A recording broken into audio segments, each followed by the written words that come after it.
Hi, welcome to my channel. Student weight loss 60 day சேலஞ்சில் அருணி இன்றைக்கி 5வது நாளாக ஸ்டார்ட் பண்ணுறாங்க. முதல்ல அவங்களோட வெயிட் என்னன்றதை செக் பண்ணி பார்க்கும்பொழுது 65 கிலோ 550 கிராம் இருக்காங்க. இதை ஃபஸ்ட்டு நம்ம நோட்டில் என்ட்ரி பண்ணிக்கலாம். நம்ம டெய்லி வெயிட் செக் பண்ணி பார்க்கும்பொழுது நேற்று இருந்த வெயிட்டை விட இன்றைக்கி வெயிட் கொஞ்சம் கம்மியாக இருந்தோம் அப்படின்னா மனசுக்கு ஒரு சந்தோஷம் இருக்கும். ஓகே, நம்ம டயட் இருக்கோம், எக்ஸசைஸ் பண்ணுறோம், அதனால் வெயிட் கம்மியாக இருக்குது அப்படின்ட்டு. ஆனால் இதே நேற்று இருந்த வெயிட்டு அதே மாதிரி இப்போ இருந்தாலோ இல்லைனா அந்த வெயிட்டை விட கொஞ்சம் அதிகமாக இருந்தாலோ மனசு கொஞ்சம் சங்கடமாக இருக்கும். காரணம் என்ன அப்படின்னு பார்த்திங்கன்னா, நம்ம கரெக்டான டயட்டில் இருக்கோம், கொஞ்சம் ஒர்க் அவுட் பண்ணுறோம், இருந்தாலும் நமக்கு வெயிட் அதே வெயிட்டாக இருக்குது, இல்லைன்னா நேற்றை விட கொஞ்சம் அதிகமாக இருக்குது. இதுக்கு எதுக்கு நான் கஷ்டப்பட்டு வெயிட் லாஸ் பண்ணணும், நம்ம எப்பவும் போலவே சாப்பிடலாமே அப்படிலாம் மனசுக்குள்ளே தோணும்.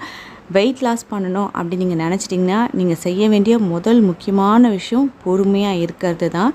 ஏன்னா நம்ம வெயிட் செக் பண்ணி பார்க்கும்போது அந்த கிலோவை மட்டும் நீங்கள் கணக்கு வச்சுக்கோங்க. அந்த கிராமெல்லாம் பெரிய விஷயமாக எடுத்துக்காதீங்க. ஏன்னா நம்ம முன்னால் போட்டிருக்கக்கூடிய ட்ரெஸ்ஸோட வெயிட்டும் மறுநாள் போட்டிருக்க ட்ரெஸ்ஸோட வெயிட்டும் கொஞ்சம் வேறுபடலாம். அதனால் கூட உங்களுக்கு கிராம்ஸில் முன்ன பின்ன காமிக்கலாம். இன்றைக்கி பார்த்திங்கன்னா ஹர்னி வெயிட்டு நேற்றை விட ஒரு 150 கிராம் அதிகமாக இருக்குது. அதனால் அவங்க டயட் கரெக்டாக இல்லைன்றது அர்த்தம் கிடையாது. அவங்க கரெக்டான டயட்டில் இருக்காங்க, ஒர்க் அவுட்டும் பண்ணாங்க, இருந்தாலும் ஒரு 150 கிராம் அதிகமாக காட்டுதுன்னா அவங்க போட்டிருக்க ட்ரெஸ்ஸு கூட இருக்கலாம், இல்லைன்னா அந்த வெயிட் செக் பண்ணக்கூடிய இடம் கொஞ்சம் அப் அண்ட் டவுனாக இருக்கலாம், இல்லைனா வெயிட் மிஷினில் ஏறி நிற்கும்பொழுது அந்த கொஞ்சம் அந்த அப் அண்ட் டவுன் வரதுனால கூட இருக்கலாம். அதனால் அந்த கிராம் அப்படின்ற விஷயத்தை நீங்கள் விடுத்துட்டு அந்த கிலோவை மட்டும் நீங்கள் இது பண்ணிக்கோங்க. சப்போஸ் கிலோவே நீங்கள் மாறதா இருந்தால் கூட ஒன்றும் பிரச்சனை கிடையாது. ஏன்னா ஃபஸ்ட்டு நீங்கள் டயட் ஆரம்பிக்கும் பொழுது உங்களுக்கு உள்ளே இருக்க அந்த நீரும் கெட்ட கொழுப்புகளும் வந்துடும் ஈஸியாகவே. ஆனால் அதுக்கப்புறம் குறையிறது பார்த்திங்கன்னா ஸ்லோவாக தான் உங்களுக்கு குறைய ஆரம்பிக்கும். அதனால் நீங்கள் கொஞ்சம் பொறுமையாக இருக்கிறது ரொம்ப நல்லது. இன்றைக்கி ஹரணிக்கு நான் கொடுக்கக்கூடிய மார்னிங் ட்ரிங்க் என்ன அப்படின்னு பார்த்தீங்கன்னா பாதாம் பிசினி ட்ரிங்க் தான் கொடுக்க போகிறேன். அதுக்கு முன்னால் நைட்டே நான் பாதாம் பிசினியும் பனக்கற்கண்டும் ஒரு கிண்ணத்தில் போட்டு ஊற வச்சிட்டேன். ஹோல் நைட் இது நல்லா தண்ணியில் ஊறி வந்ததுக்கப்புறமா மறுநாள் காலையில் நீங்கள் இதை ஓப்பன் பண்ணி பார்க்கும்பொழுது இப்படி தான் இருக்கும். இதை நீங்கள் என்ன பண்ணுறீங்க அப்படின்னா, ஒரு சிலர் அப்படியே கூட சாப்பிட்லாம். ஆனால் கண்டிப்பாக குழந்தைங்க இதை இப்படியே சாப்பிடவே மாட்டாங்க. பெரியவங்களே சாப்பிட மாட்டாங்கன்னு போது குழந்தைங்க எப்படி சாப்பிடுவாங்க சொல்லுங்கள். அப்போ நீங்கள் இந்த முதல்ல ஊற வச்ச அந்த பாதாம் பிஸ்னியை ஃபஸ்ட்டு நல்லா இப்படி தண்ணியை இருத்துட்டு மிக்ஸி ஜாரில் போட்டுக்கோங்க. எடுத்த உடனே தண்ணியோடு நம்ம சேர்த்து அரைச்சோன்னா அந்த பாதாம் பிஸ்னி சரியாக அரைப்படாது.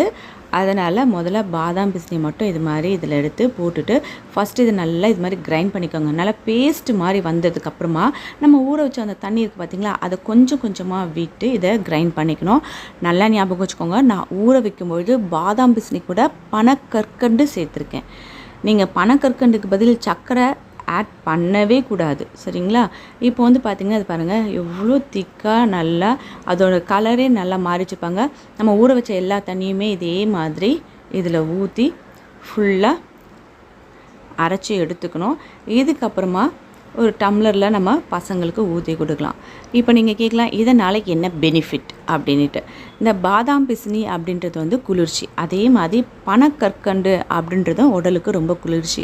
நீங்கள் நினைக்கலாம் வெயிட் லாஸ் பண்ணும்போது குளிர்ச்சியான பொருள் சாப்பிடலாமா அப்படின்ட்டு. தாராளமாக சாப்பிடலாம். அது மட்டும் இல்லாமல் இந்த டைம், அதாவது இது நல்ல சம்மர் சீசன், இந்த டைமில் நீங்கள் நார்மலாக வெளியவே போகலாம் கூட, வீட்டில் இருந்தால் கூட பாடி ஹீட் ஆகிறது நார்மலான விஷயந்தான். அது மாதிரி சமயங்களில் குழந்தைகளுக்கு நீர் சுருக்காகட்டும் வயிற்று வலி ஆகட்டும் எப்போவுமே வரும்.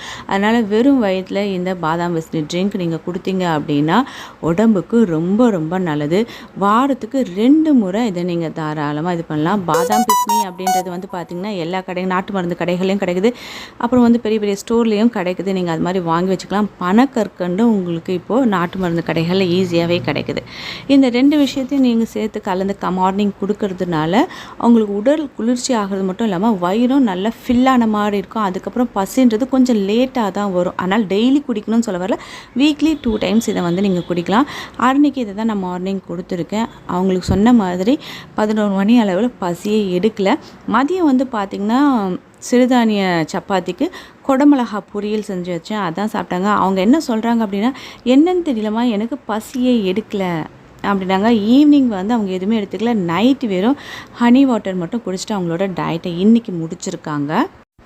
இன்றைக்கி மார்னிங் கடைக்கு நான் சீக்கிரமாகவே கிளம்பிட்டதுனால அவங்க ஒர்க் அவுட் பண்ண வீடியோவை என்னால் எடுக்க முடியல. ஆல்ரெடி அவங்க எப்போவுமே பண்ணுற மாதிரி காலையில் தோப்பு கரணம் போட்டுட்டு ஏற்கனவே பண்ணுற எக்ஸசைஸை ஒரு 1/4 மணி நேரம் பண்ணியிருக்காங்க. நான் கடைக்கு போன காரணத்தால் என்னால் அதை வீடியோ எடுக்க முடியல. உங்களால் கண்டிப்பாக ஒர்க் அவுட் பண்ண முடியும் அப்படின்னு நினச்சிங்கன்னா கண்டிப்பாக வீட்டில் ஒரு 1/4 மணி நேரமாவது ஒரு எக்ஸசைஸ் பண்ணுறது ரொம்ப நல்லது.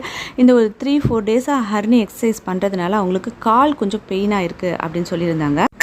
மசில் டைட் ஆகிறதுக்கு முன்ன நமக்கு இது மாதிரி பெயின் வர்றது சகஜமான விஷயந்தான். அது இன்னும் ஒரு 2 டேஸில் வந்து அவங்களுக்கு சரியாயிடும். ஆனால் கால் வலிக்குது, கை வலிக்குதுன்னு சொல்லிட்டு அந்த ஒர்க் அவுட்டை நம்ம நிறுத்திடக்கூடாது. கண்டினியூ பண்ணுங்கள்.